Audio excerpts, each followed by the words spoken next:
Hello বন্ধুরা, welcome to my MS Mahi ব্লগে আপনাদের স্বাগত।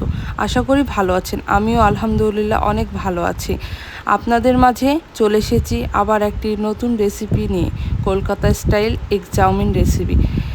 তো ভিডিওটা স্কিপ না করে পুরোটা দেখতে থাকুন। গ্যাসটা ধরিয়ে দিয়ে কড়াইটা বসিয়ে দেব। কড়াইয়ে জল দিয়ে দেব চাউমিনটাকে সিদ্ধ করার জন্য। দেখুন বন্ধুরা, জলটা ফুটে এসেছে। এবার চাউমিনগুলো দিয়ে দেব। এবার কিছু পরিমাণ লবণ দিয়ে দেব আর কিছু পরিমাণ সাদা তেল দিয়ে দেব, যাতে চাউমিনগুলো একটার সাথে একটা না লেগে যায়। বন্ধুরা দেখুন, এবার 3 মিনিট চাউমিনগুলো ভালোভাবে সিদ্ধ করে নেব। চাউমিনগুলো ভালোভাবে সিদ্ধ হয়ে গেছে দেখুন বন্ধুরা। এবার একটা পাত্রে ছেঁকে নেব। সেদ্ধ করে রাখা চাউমিনে ঠান্ডা জল দিয়ে দিলাম, চাউমিনটা একসাথে লেগে না যায়। তেলটা গরম হয়ে আসলে ডিম দুটো আমি ভেজে নেব।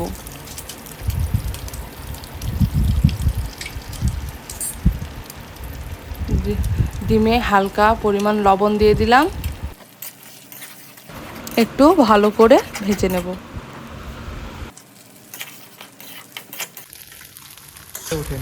আমার ডিমগুলো ভালোভাবে লাল লাল করে ভাজা হয়ে গেছে। এবার একটা পাত্রে ঢেলে নেব। এবার কড়াইতে সাদা তেল দিয়ে সবজিগুলোকে ভেজে নেব।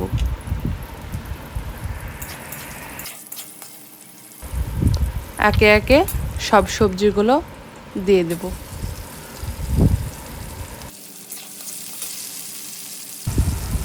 কিছু পরিমাণ লবণ দিয়ে এবার টমেটো কুচিগুলো দিয়ে দেব। এবার ধনিয়া গুঁড়ো আর জিরে গুঁড়ো হাফ চামচ করে দিয়ে দিলাম। পেঁয়াজ কুচি দিয়ে এবার সব সবজিগুলো একটু ভালোভাবে ভেজে নেব। এবার টমেটো সস আর 1 চামচ মতো সয়া সস দিয়ে নেড়ে নেব। তারপর চাউমিন মশলা দিয়ে দেব।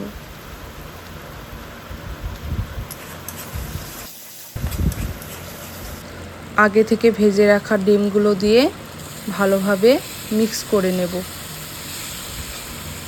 তারপর সিদ্ধ করে রাখা চাউমিনগুলো দিয়ে দেব।